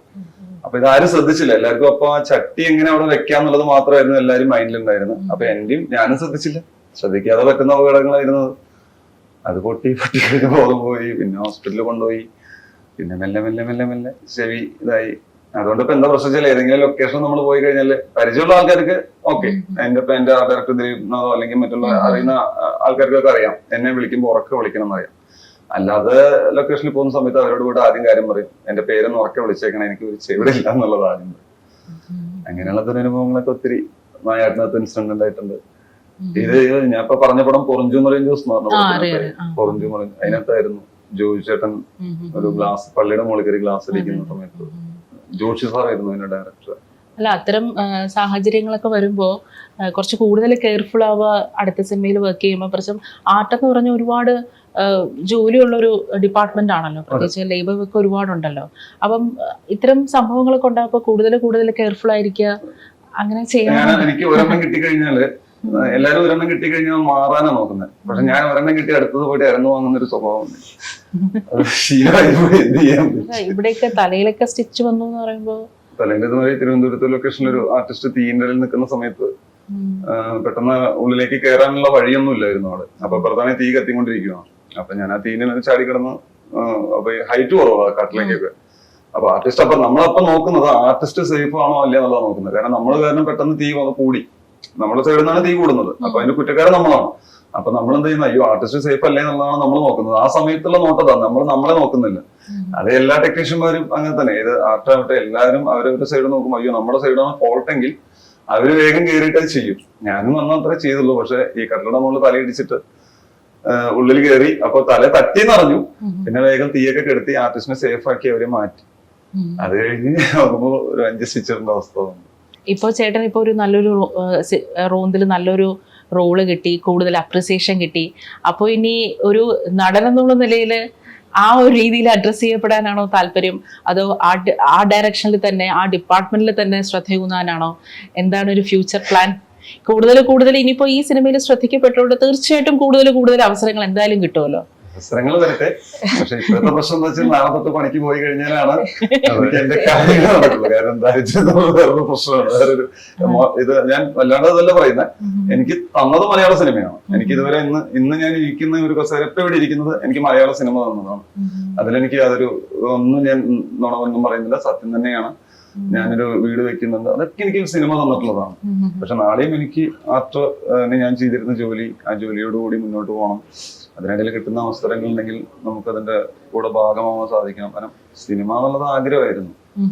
ആരും സിനിമ ആഗ്രഹിക്കാത്ത മലയാളി ഇല്ലല്ലോ. ഒരു 90s-ലൊക്കെ 90 കാലഘട്ടത്തിലൊക്കെ വന്ന ആൾക്കാർ ആരും ഈ മമ്മൂട്ടി മോഹൻലാലും കണ്ട ആരെങ്കിലും സിനിമ വേണ്ടെന്ന് പറഞ്ഞിട്ടുണ്ട്. എല്ലാവരും മനസ്സിൽ സിനിമയാണ് അല്ലേ? സിനിമയ്ക്ക് വേണ്ടി ഈ എറണാകുളത്ത് വന്ന് കഷ്ടപ്പെടുന്ന ഒത്തിരി പേരുണ്ട്. ഒരു വെള്ളിയാഴ്ചക്ക് വേണ്ടി കാത്തിരിക്കുന്ന ഒരുപാട് പേരുണ്ട് നമ്മുടെ ഈ എറണാകുളത്ത്. ഓരോ കടകളിലെ ചായ കുടിച്ചുകൊണ്ട് കഥ പറയുന്ന സിനിമയെ കുറിച്ച് ഒരുപാട് ചെറുപ്പക്കാർ എനിക്കറിയാം. എനിക്ക് എന്റെ 8 വർഷത്തെ അനുഭവത്തിൽ ബ്രേക്ക് ആയിട്ടുള്ള ഒത്തിരി പേരുണ്ട്. അഭിനയിക്കാൻ വന്നവരുണ്ട്, ഡയറക്ഷൻ ചെയ്യാൻ വന്നവർ. ഇനി ഡയറക്ഷൻ ചെയ്യാൻ വേണ്ടിയിട്ട് അസിസ്റ്റന്റ് ഡയറക്ടർ അതും കിട്ടിയില്ലെങ്കിൽ അതിൽ യൂണിറ്റിൽ ലൈറ്റ് ബോയ് ആയിട്ട് പോയ ആൾക്കാരുണ്ട്. എനിക്ക് ലൈറ്റ് ബോയ് ആയിട്ട് വന്നിട്ട് ഡയറക്ഷൻ പഠിക്കാൻ വന്നവരുണ്ട്. അത് ഡയറക്ഷൻ ഡിപ്പാർട്ട്മെന്റ് നിൽക്കുന്ന നല്ല ആളായിരിക്കും ചിലപ്പോൾ ഈ ലൈറ്റ് ബോയ് ആയിട്ടൊന്നും വർക്ക് ചെയ്യുന്നത്. പക്ഷെ ആർക്കും പരസ്പരം അറിയുന്നില്ല. അങ്ങനെ കഷ്ടപ്പെട്ടിട്ട് ഒത്തിരി പേര് ഇന്ന് മലയാള സിനിമയിൽ ഞാൻ പലപ്പോഴും സങ്കടപ്പെടുന്ന ഒരു അവസ്ഥ. അപ്പൊ ഞാൻ ഇങ്ങനെ വരുന്ന ആൾക്കാരോട് ഞാൻ പറയുന്നത്, എടാ നിങ്ങളൊരു കാര്യം ചെയ്യും, നിങ്ങൾ ആർട്ടിലെങ്കിലും കയറും. ആർട്ടിൽ കയറി നിങ്ങൾക്കൊരു കാര്യമുണ്ട്, കുടുംബത്തെ വരുമാനം കഴിയും, നിങ്ങളുടെ പരിപാടി നടക്കും, നിങ്ങൾക്ക് പഠിക്കാൻ പറ്റും. നിങ്ങളൊരു സ്കൂളിൽ പോയി പഠിക്കുന്നു അല്ലെങ്കിൽ പോയി പഠിക്കുന്നു എവിടെയെങ്കിലും പോയി പഠിക്കുന്ന പോലെയല്ല. ഇവിടെ നിന്ന് കണ്ടുകൊണ്ട് പഠിക്കാം. എന്തൊക്കെയാണ് നിങ്ങൾക്ക് കണ്ടുകൊണ്ട് പഠിക്കാം. നിങ്ങൾക്ക് ഒരു ജോലിയായി നിങ്ങൾ വീട്ടിൽ നിന്ന് ചീത്തയും പറയത്തില്ല. എത്രയോ പേര് വീട്ടിൽ നിന്ന് ചീത്ത കേട്ട് ഇവിടെ നിൽക്കുന്നു. ഇതൊക്കെ കഴിഞ്ഞ് തിരിച്ചു പോയിട്ട് വീണ്ടും പഴയ ജോലിയോ അല്ലെങ്കിൽ പുതിയ ജോലിയോ എടുത്ത് വീണ്ടും കുടുംബമൊക്കെ ആയിട്ട് ഇപ്പൊ കഴിയുന്ന ഒത്തിരി പേര് വേറെയും ഉണ്ട്. അങ്ങനെ അഭിനയിക്കുക എന്നുള്ളത് നല്ലത് തന്നെ. ഇപ്പൊ റോഷൻ പറഞ്ഞ പോലെ ഓരോരുത്തർക്കും ഓരോരോ അഭിപ്രായങ്ങളാണല്ലോ. എന്റെ അഭിപ്രായം എനിക്കിങ്ങനെ ജോലി ചെയ്യുന്നതിനിടയിൽ അവസരം കിട്ടി, ഞാൻ അത് അഭിനയിച്ചു. ഇപ്പൊ ചേട്ടൻ പറയുന്നതെന്ന് എനിക്ക് തോന്നിയൊരു കാര്യമുണ്ട്. സിനിമ എന്ന് വെച്ചാൽ ഇതുപോലെ ഭയങ്കര കോമ്പറ്റീറ്റീവ് ആയിട്ടുള്ള ഒരു ഫീൽഡാണ്. ഇതുപോലെ ഒത്തിരി പേര് കഷ്ടപ്പെടുന്നുണ്ട് എറണാകുളത്ത് വന്ന്. അപ്പോൾ സിനിമ എന്ന് പറഞ്ഞാൽ കഴിവ് മാത്രം പോരാ, ഭാഗ്യവും കൂടെ വേണം എന്നുള്ളൊരു ഫാക്ടർ ഉണ്ടല്ലോ, അതെല്ലാവരും പറയാറുണ്ട്. ഈ ചേട്ടൻ ഇത് പറഞ്ഞപ്പോൾ എനിക്ക് പെട്ടെന്ന് ആ ഒരു ഫാക്ടർ സത്യമാണ്, യാഥാർത്ഥ്യമാണെന്ന് തോന്നി. എന്താണ് റോഷനും കൃഷിക്കും തോന്നിയിട്ടുള്ളത്? ചേട്ടൻ പറഞ്ഞത് വളരെ പോയിന്റ് ആയിട്ടുള്ള കാര്യം. കാരണം ഞാനും കാണുന്നതാണ് ഡെയിലി. ഇപ്പോ എന്റെ ഒരുപാട് ഫ്രണ്ട്സ് ഉണ്ട് ഇതുപോലെ. എന്റെ വീട്ടിലും എന്റെ ബ്രദേഴ്സ്, ആക്ച്വലി എന്റെ എൽഡർ ബ്രദർ ഉണ്ട്, പുള്ളിയാണ് സിനിമ മോഹിയായിട്ട് കുറെ നടന്നു. പുള്ളിയുടെ തന്നെ കണ്ട് ഇഷ്ടപ്പെട്ടതൊക്കെ. പുള്ളിയാണ് എന്നെ ആദ്യം ഓഡീഷനിൽ കൊണ്ടുപോയത്. അപ്പൊ ഓഡീഷൻ പോകുമ്പോൾ ഞാൻ ചെറിയ കുട്ടിയായിരുന്നു, തൃശ്ശൂർ ഓഡീഷനിൽ പോയിട്ടുണ്ടായിരുന്നു. കുറെ ആൾക്കാരുണ്ടായിരുന്നു അവിടെ. ഞാൻ അന്ന് 7th ഒന്ന് പഠിക്കായിരുന്നു. അപ്പൊ റേസിക്ക് ആ സമയത്ത് +2 ചെയ്യുന്നു. അപ്പൊ പുള്ളിയാണ് ഓഡീഷന്. അപ്പൊ എനിക്ക് ഈ സംഭവം ഒന്നും അറിയില്ല. ഞാൻ കുറെ ചേട്ടന്മാർ അവിടെ അവിടെ നിൽക്കുന്നു. അപ്പൊ ഇക്ക ഫോം ഫിൽ ചെയ്ത് ഓഡീഷൻ കൊടുത്ത് ഇറങ്ങി. പിന്നെ ഞാൻ കയറുമ്പോ എല്ലാവരും പറയുന്നത് ഐശ്വര്യ ഇതത് ചെറിയ ആളെന്ത് ഇവിടെ നമുക്ക് പ്രായം ഇതെല്ലാവരുടെ എന്നോട് തമാശ കളിയാക്കിയിട്ട് വിട്ടു. അപ്പൊ ആ സമയത്ത് ഒന്നും അറിയില്ല എനിക്ക്. അപ്പോ എനിക്ക് എന്റെ പാട്ട് ഹിറ്റായ സമയത്ത് എനിക്ക് കാണാൻ പറ്റിയത് ഇതേപോലെ സിനിമ മൂവിയുള്ള എന്റെ ഒരുപാട് ഫ്രണ്ട്സുകളാണ്. അപ്പൊ എന്നെ സംബന്ധിച്ച് അന്ന് ആ പാട്ട് ഹിറ്റായ സമയത്ത് ഞാൻ എപ്പോഴും പറയാം, ഞാൻ ഭയങ്കര ഡിനയലിലായിരുന്നു. അതായത് ഒരു ഓവർനൈറ്റ് സക്സസ് എന്ന് പറഞ്ഞാൽ ഞാൻ ഒരിക്കലും പ്രോത്സാഹിപ്പിക്കുന്ന ഒരു സംഭവമല്ല. സിനിമ പറഞ്ഞ കൺസിസ്റ്റൻസി ആണ്. അതേപോലെ തന്നെ ചേട്ടൻ പറഞ്ഞ പോലെ ഈ സമയം എന്ന് പറഞ്ഞ സംഭവമുണ്ട്, ടൈമിങ്ങും പോലെ അതേ ഇമ്പോർട്ടന്റ് ആണ് കഴിവും എന്ന് പറഞ്ഞ സംഭവം. അപ്പോ ഞാൻ അഡാർ ലവ് കഴിഞ്ഞ് എനിക്കൊണ്ട് ഒരു 7-8 വർഷത്തിന് ശേഷമാണ് എനിക്ക് കൊണ്ട് ഒരു നല്ലൊരു പ്രോജക്റ്റിന്റെ ഭാഗമാവുന്നത്. അപ്പൊ എന്നെ സംബന്ധിച്ച് ആ ഒരു 7-8 വർഷം എന്ന് പറഞ്ഞു കഴിഞ്ഞാല് കുറച്ച് ഹാർഡ്ഷിപ്പും എല്ലാതും ഉണ്ടായിരുന്നു. എല്ലാ ഇമോഷനും ഞാനും കടന്നു പോയിട്ടുണ്ട്. കാരണം നമ്മളും ഇതിന്റെ സിനിമ എന്നിട്ട് മൂവിയിൽ നടക്കുന്ന ആളാണ്.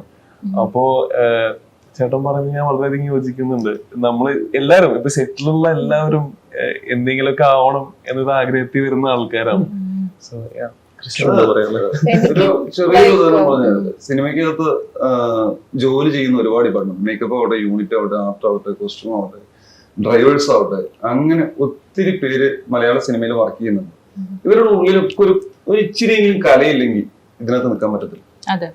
കാരണം ഇവരൊക്കെ ചെയ്യുന്ന ജോലി സമയം വീട്ടിൽ ചിലപ്പോൾ പെട്ടെന്ന് നമുക്കൊരു ഓണത്തിനോ അല്ലെങ്കിൽ ഒരു വിഷുവിന് വീട്ടിൽ കൂടാൻ പറ്റില്ല, ഒരു കല്യാണം വന്നാൽ പോകാൻ പറ്റത്തില്ല. കാരണം നമ്മളൊരു 45-50 ദിവസം അല്ലെങ്കിൽ 60 ദിവസം ഒരു പടത്തിന് വരുന്ന സമയത്ത് പല കാര്യങ്ങളും വിടുന്ന വരും. ഭാര്യമാരുമായിട്ട് തെറ്റുള്ള എത്രയോ ഭർത്താക്കന്മാർ സിനിമയിലുണ്ട്. ഇവരെ ഞാൻ പോലും ഞാൻ വിളിച്ചില്ല എന്ന് പറഞ്ഞവര് എന്നെ കാണുന്നത് ഓൺലൈനിൽ ഉണ്ടല്ലോ. ഓൺലൈനിൽ നിന്ന് നാളത്തെ പ്രോപ്പർട്ടിയാണ് നമ്മൾ നോക്കുന്നത്. നാളത്തെ പ്രോപ്പർട്ടി കിട്ടിയോ? ഇല്ല, കിട്ടിയില്ല. ഓക്കടെ ഞാൻ നിങ്ങൾക്ക് ഓൺലൈനിൽ സമയമുണ്ട്, എന്നെ ഫോണിൽ സമയമില്ല. അതല്ല, ഇങ്ങനെ സ്ക്രീൻഷോട്ട് അയച്ചു കൊടുത്ത ദിവസങ്ങൾ വരെ ഉണ്ടായിട്ടുണ്ട്. അത് നമുക്കതില് ആത്മാർത്ഥത കൂടി കഴിഞ്ഞാൽ പിന്നെ പറയും വേണം, നമ്മളതിന്റെ മുകളിൽ പെട്ടു. അപ്പൊ അങ്ങനെ വരെ ഉണ്ടായിട്ടുള്ള ആൾക്കാരുണ്ട്. പക്ഷെ എങ്കിലും സിനിമ വിടാതെ സിനിമയിൽ തന്നെ ജീവിക്കുന്ന ഒത്തിരി തൊഴിലാളികളുണ്ട് മലയാള സിനിമ. അല്ല, അതാ ഇപ്പം ചേട്ടൻ പറഞ്ഞല്ലോ ഭാര്യയുടെ കാര്യം. ഇപ്പം പ്രത്യേകിച്ച് ഈ അച്ഛനമ്മമാർക്ക് എപ്പോഴും ഒരു ആദി വരും മക്കൾ സിനിമയിലോട്ട് പോകുന്ന പറയുമ്പോൾ. കാരണം അതൊരു കൺസിസ്റ്റന്റ് ആയിട്ടുള്ള ഒരു ജോബ് അല്ലല്ലോ. ഇതുപോലെ ഭാഗ്യം ഒരു പ്രധാന ഘടകമാണ്. അപ്പോൾ ഇപ്പൊ റോഷൻ പറഞ്ഞു ഒരുപാട് ഹാർഡ്ഷിപ്പിലൂടെ മുന്നോട്ട് പോയിട്ടുണ്ടെന്ന് പറഞ്ഞു. ആ സമയത്തൊക്കെ ഫാമിലിയുടെ ഒരു എങ്ങനെയായിരുന്നു? കാരണം അവർ എപ്പോഴെങ്കിലും പറഞ്ഞിട്ടുണ്ടോ ഇത് നിർത്തിക്കൂടെ, മതിയാക്കിക്കൂടെ, പഠിച്ചതല്ലേ, ജോലിക്ക് പോയിക്കൂടെ, സിനിമ വേണോ, അങ്ങനെയൊക്കെ പറഞ്ഞിട്ടുണ്ടോ? നല്ലൊരു ചോദ്യമാണ് അത്. ഞാൻ ഇല്ലാന്ന് പറയുന്നത് അത് ഒട്ടും ഞാൻ സത്യമല്ലെന്നാവും.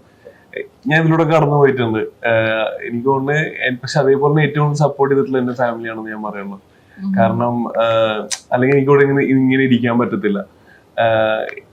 എനിക്ക് തോന്നുന്നു ഫാമിലിയിൽ തന്നെ ഉള്ളിൽ ഉണ്ടാവുമല്ലോ ഒരുപാട് ഇങ്ങനെ സംസാരമൊക്കെ ഉണ്ടാവാറുണ്ട്. ഇങ്ങനെ ഇത്ര കാലമായില്ലേ, ഇനിയിപ്പോ നിന്നിട്ട് കാര്യമുണ്ടോ, ജോലിക്ക് പോയിക്കൂടെ? കാരണം നമ്മൾ വളർന്നു വന്ന സാഹചര്യം, നമ്മുടെ ഫാമിലി അവർക്ക് പറഞ്ഞിട്ട് പോയിന്റ് കഴിഞ്ഞാൽ കല്യാണം കഴിഞ്ഞ് ഗൾഫിൽ പോകും, ഗൾഫിൽ നിന്ന് ജോലി ആയി കഴിഞ്ഞാൽ വന്ന് കല്യാണം, ലൈഫ് സെറ്റിൽ ആവണം, അങ്ങനത്തെ ഒക്കെ ഒരു ഇതാണ്. അപ്പൊ അവിടെ നിന്ന് കുറച്ച് മാറി ചിന്തിച്ച് കുറച്ച് ആൾക്കാർ എന്ന് പറഞ്ഞാൽ ചിലപ്പോ ഞങ്ങളൊക്കെ ആയിരിക്കാം. അപ്പോ അങ്ങനെ ആവുമ്പോ അത് ബ്രേക്ക് ആയ കാരണം ഒരുപാട് പ്രശ്നങ്ങൾ അല്ലെങ്കിൽ ഒരുപാട് ഒരുപാട് അഭിപ്രായങ്ങൾ ഉണ്ടായിട്ടുണ്ടെങ്കിലും കൂടെ എന്നെ ഏറ്റവും സപ്പോർട്ട് ചെയ്തിട്ടുണ്ട് ഫാമിലിയാണ്. അപ്പോ സെയിം തിങ് ലൈക്ക് ഇതെല്ലായിടത്തും ഉണ്ടാവുന്ന കാര്യമാണ്. എല്ലായിടത്തും ചീത്ത പറയുന്നവരുണ്ട്. അറിയില്ല, ലൈക് കുറെ നമ്മുടെ ഫാമിലിയിൽ കുറെ ആൾക്കാർക്ക് അറിയില്ല സിനിമ എന്തെന്നാ, അതിന്റെ എങ്ങനെയാണ് ഒരു ബ്ലൂ പ്രിന്റ് ഇല്ലല്ലോ. അത് ഇങ്ങനെ ഇങ്ങനെ ചെയ്താൽ സിനിമ കിട്ടും, അത് വിജയിക്കും. അത് there is no blueprint. ഇത് ഫോർ ഷുവർ ഇതാണ് മെത്തേഡ് ഇല്ല. ഒരു ജോലിക്ക് പോയി പഠിച്ച് ഡിഗ്രി വാങ്ങിച്ച് ജോലി കിട്ടിയാൽ അതൊരു ബ്ലൂ പ്രിന്റ് എല്ലാരും ചെയ്തതാണ്. സിനിമയ്ക്ക് അങ്ങനെ ഒരു ഇതില്ല. ലൈക് ലക്കുണ്ട്, ഹാർഡ് വർക്ക്. എല്ലാ ദിവസവും നമ്മള് ജോബിലുള്ളപ്പോഴും നമ്മൾ ജോബ് തേടുവാണ്. ഒരിക്കലും ജോബ് സെക്യൂരിറ്റി 0 ആണ്. പല വിശ്രമിക്കാൻ പറ്റില്ല അല്ലെ? പല ഓഫീസിൽ നിങ്ങൾ ഒരു ജോബ് എടുത്തു, പിന്നെ പ്രൊമോഷനായി ഒരു 8-10 കൊല്ലം അതായി. ഇപ്പൊ ഈ ഒരു സിനിമ ചെയ്യുന്ന ഇടയ്ക്കായിരിക്കും ചിലപ്പോ അടുത്ത സിനിമയുടെ ഓഡിഷൻ ശരീരം വിശ്രമിക്കുമെങ്കിലും നമുക്ക് ചിന്തകൾക്കും നമ്മുടെ ബ്രെയിനും ഒരിക്കലും വിശ്രമിക്കില്ല, ഇങ്ങനെ ആലോചിച്ചുകൊണ്ടേയിരിക്കും. എല്ലാരും അങ്ങനെ തന്നെയാണ്. എല്ലാ ഫീൽഡിലും മോശം എന്നുള്ളതല്ല. എനിക്ക് മലയാള സിനിമ നേട്ടമാണ്. ഞാൻ വെക്കുന്ന വീടിന് പോലും ഞാനൊരു സിനിമയുടെ പേരാണ് ഞാൻ വെക്കാൻ ഉറപ്പിച്ചിരിക്കുന്നത്. എന്റെ ആദ്യത്തെ സിനിമയുടെ പേരാണ് എന്റെ വീടിന്. പണ്ട് ഏതാണ് പേരെന്താണ്? എന്റെ ആദ്യത്തെ പടത്തിന്റെ ഒരു ഉയരെ, മനു അശോകൻ ഡയറക്ടർ ഉയരെ. ആ ഒരു ഉയരെ എന്നുള്ള അതിൽ ഞാൻ ഒന്ന് ചാടിയത് അവിടെയായിരുന്നു. അവിടുന്ന് ഇങ്ങോട്ട് എനിക്ക് അത് തന്നെ ഉയർച്ചു. മലയാള സിനിമ ഒരിക്കലും നമുക്ക് കൈനിറച്ച് പൈസ വന്നിട്ടുണ്ട്, മോശമൊന്നുമല്ല. അത് മലയാള സിനിമയിലാണ് ജോലി ചെയ്യുന്നതെന്ന് പറഞ്ഞിട്ട് ഓരോരുത്തരും നമ്മളിപ്പോ ഒരു കല്യാണം കഴിക്കാത്ത എത്ര സുഹൃത്തുക്കളുണ്ട്. എല്ലാവരും സിനിമയിലായ ചന്ദ്രയുടെ പെണ്ണ് കിട്ടുന്നില്ല. ഞാൻ പറഞ്ഞു സിനിമയിലായ പെണ്ണ് കിട്ടാത്ത നല്ല ജോലി, നല്ല ശമ്പളം ഉണ്ട്, നല്ല ജോലിയുണ്ട്, നല്ല വലിയ ബുദ്ധിമുട്ടുണ്ട്. എങ്കിലും കൂടി സമൂഹത്തിന് കുഴപ്പമൊന്നുമില്ല. പക്ഷെ ജനങ്ങൾ കാണുന്ന കാഴ്ചപ്പാടാണ്. കാഴ്ചപ്പാട് നമുക്ക് മാറ്റാൻ പറ്റത്തില്ല. ഓരോരുത്തരുടെ കാഴ്ചപ്പാടുകൾ ഓരോ തരത്തിലാണ്. പണ്ട് ചിത്രഭൂമിയും സിനിമാഭൂമിയും ഞാനും വെള്ളി നക്ഷത്രമൊക്കെ ആഴ്ചയിൽ 4 വാങ്ങിക്കുമായിരുന്നു. അപ്പൊ എന്റെ അമ്മ എന്നോട് പറയായിരുന്നു, എടാ പൈസ കൊണ്ട് ഒരു കുടുക്കയിലിട്ട് വെക്കുന്ന പറയും. അമ്മ ഞാൻ എന്നെ വിളിച്ചിട്ട് പറഞ്ഞു, എടാ എല്ലാരും നല്ലത് പറഞ്ഞു കേട്ടോ സംഭവം. അമ്മ അന്ന് പറഞ്ഞത് ഇപ്പൊ ഈ സിനിമയുണ്ടല്ലോ, ഈ നമ്മളൊക്കെ ലൈഫിൽ അറിഞ്ഞും അറിയാതെയും ഈ പോലീസിങ്ങിന്റെ ഇൻവോൾവ്മെന്റ് നമ്മുടെ ലൈഫിൽ ഉണ്ടായിട്ടുണ്ട്. എന്നെ എപ്പോഴും പോലീസ് പിടിക്കുന്നത് റോങ് പാർക്കിങ്ങിനായിരിക്കും. എനിക്കിപ്പോഴും പാർക്ക് ചെയ്യാൻ കുറച്ച് ബുദ്ധിമുട്ടുള്ള പാരലൽ പാർക്കിംഗ് ഒന്നും എനിക്കിപ്പോഴും നല്ല വശമില്ല. ഒരു ഭാഗ്യമാണ് എന്നെ സംബന്ധിച്ചിടത്തോളം പാർക്ക് ചെയ്യാന്ന് പറഞ്ഞാൽ. പക്ഷേ ഈ സിനിമയിൽ നമ്മൾ ക്ലൈമാക്സിലേക്ക് വരുമ്പോൾ നമ്മളൊക്കെ പെട്ടുപോകുന്ന ഒരു അവസ്ഥയുണ്ടല്ലോ. ഈ പ്രത്യേകിച്ച് ഈ പോലീസുകാർ പെട്ടുപോകുന്ന ഒരു അവസ്ഥയാണ്. ആ ഒരു സമയത്ത് നമ്മൾ റിയൽ ലൈഫിൽ അങ്ങനെ പെട്ടുപോകുന്ന സാഹചര്യങ്ങൾ ഉണ്ടാകുമ്പോൾ റോഷൻ ചെയ്തത് പോലൊന്നും നമുക്ക് ചിന്തിക്കാൻ പോലും പറ്റൂല. അപ്പൊ അങ്ങനെയൊക്കെ ചെയ്യാന്ന് പറഞ്ഞാൽ, അങ്ങനെ നിങ്ങളുടെ ലൈഫിൽ ഈ പോലീസുകാരുടെയും പോലീസിന്റെയും ഇൻവോൾവ്മെന്റ് കാരണം നിങ്ങളൊക്കെ പെട്ടുപോയിട്ടുള്ള സാഹചര്യങ്ങൾ ഉണ്ടായിട്ടുണ്ടോ?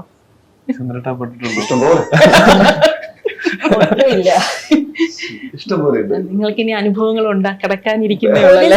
എപ്പോഴും തോന്നിയിരിക്കുന്നത് ഒരു ഫ്രണ്ട്ലി ഇതാണ്. ഞാൻ എപ്പോഴും ഞാൻ ഓടിപ്പോയി ചോദിക്കുന്ന ഹെൽപ്പ് പോലീസിനോടാണ്. I have never felt stuck ആയിട്ടില്ല. ഹെൽപ്പിന് വേണ്ടി എന്റെ കുറെ മാർക്ക് ഷീറ്റ് ഇങ്ങനെ കളഞ്ഞുപോയി, FIR എഴുതി, അത് അങ്ങനത്തെ സംഭവങ്ങളൊക്കെ. അല്ലെങ്കിൽ ചന്ദ്രൻ ചേട്ടാ എന്റെ അനുഭവം എന്താ വെച്ചാൽ, സത്യം പറഞ്ഞ അന്ന് ഇവിടെ കണ്ട ഒരു യോഹനാനും ഒരു നിന്നാദനം തന്നെയായിരുന്നു ഞാൻ അന്ന് കണ്ടത്. ഞാനൊരു കൺസ്ട്രക്ഷൻ കമ്പനിയിൽ വർക്ക് ചെയ്തത്, ഒത്തിരി പണികൾ ചെയ്തിരുന്നത്, ഒരുപാട് ജോലികൾ ചെയ്തൊരു മനുഷ്യനെ. അവസാനമാണ് ഞാൻ സിനിമയിൽ എത്തിപ്പെടുന്നത്. ഈ സിനിമയിൽ വരുന്നതിന് ഒത്തിരി സ്ഥലത്ത് ഹോട്ടലിൽ പാത്രം കഴുകലായിട്ട്, സിമെന്റ് പണിക്ക് പോയിട്ട്, വാർക്ക പണിക്കായി പോയിട്ട്, മരുന്ന് കടയിൽ ജോലി എടുത്തു, അങ്ങനെ പോട്ടെ. അങ്ങനെ ഈ കൺസ്ട്രക്ഷൻ കമ്പനിയിൽ ജോലി ചെയ്യുന്ന സമയത്ത് നാളെ രാവിലെ വീടിന്റെ ഗൃഹപ്രവേശം. അപ്പൊ തലേദിവസം 3 ബംഗാളികളൊക്കെ വെച്ച് ഞാൻ അവിടുത്തെ സൂപ്പർവൈസ് പോലെ ചെയ്യുമായിരുന്നു ഒരു കമ്പനിയിൽ. അപ്പോ ആ നൈറ്റ് കംപ്ലീറ്റ് വീടൊക്കെ ക്ലീൻ ചെയ്ത് ഇവരും കൂടെ തിരിച്ചു വരണം. അപ്പൊ എന്റെ ഒരു ഓട്ടോക്കാരൻ കൂട്ടുകാരനുണ്ട്, സെലീന പേര്. ഇവനെ വിളിച്ചപ്പോൾ ഫോൺ എടുക്കുന്നില്ല. എന്ത് ചെയ്യാൻ പറ്റും? അപ്പൊ മനസ്സിൽ ഫോൺ എടുക്കുന്നില്ല. അവസാനം എന്റെ അടുത്തൊരു സ്പ്ലെൻഡർ ബൈക്ക് ഉണ്ട്.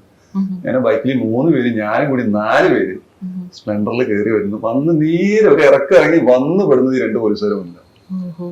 വെട്ട് കഴിഞ്ഞ് നോക്കി പുള്ളി അതൊന്ന് നോക്കി ഓദിച്ച് എവിടെ നിന്ന് വരുന്നത്. ഞാൻ കാര്യങ്ങൾ പറഞ്ഞു. അപ്പൊ ഞങ്ങളാണെങ്കിൽ ഈ ക്ലീനിങ് ഒക്കെ കഴിഞ്ഞ് ആകെ ഡ്രസ്സൊക്കെ ചളിയായിട്ട് മുഷിഞ്ഞിരിക്കും. അപ്പൊ ഇന്നതാണെന്ന് കാര്യം പറഞ്ഞപ്പോ അത് ഞങ്ങള് വിട്ടു, പൊക്കോന്ന് പറഞ്ഞു. പോവാൻ നേരത്ത് എനിക്കൊരു മടി, എങ്ങനെയും 3 പേരെ വീണ്ടും ഞാൻ വണ്ടിയെ കയറ്റുന്നു. അതായത് ഒരു തടിച്ചിട്ട് പോലീസ് വലിയവരാടാ കയറ്റി കൊണ്ടേക്കോ, ഇനി നോക്കൊന്നും വേണ്ട. എനിക്ക് പറക്കാൻ പറ്റാത്തൊരു അനുഭവം. ചന്ദ്രൻ ചേട്ടന് ഇതൊന്നും കുറെ അനുഭവങ്ങൾ കാണുമല്ലേ? ആ കണ്ണിലെ തിളക്കം കാണുമ്പോ അറിയാം ഒരുപാട് ലൈഫ് എക്സ്പീരിയൻസ് ഉണ്ടായിട്ടുണ്ടെന്ന്. ചന്ദ്രൻ ചേട്ടൻ കുറെ അനുഭവങ്ങൾ ഇവിടെ കുറച്ചേ പറഞ്ഞിട്ടുള്ളൂ. അതെ അതെ അതെ. അപ്പൊ ഏതായാലും സന്തോഷം. Thank you, thanks a lot.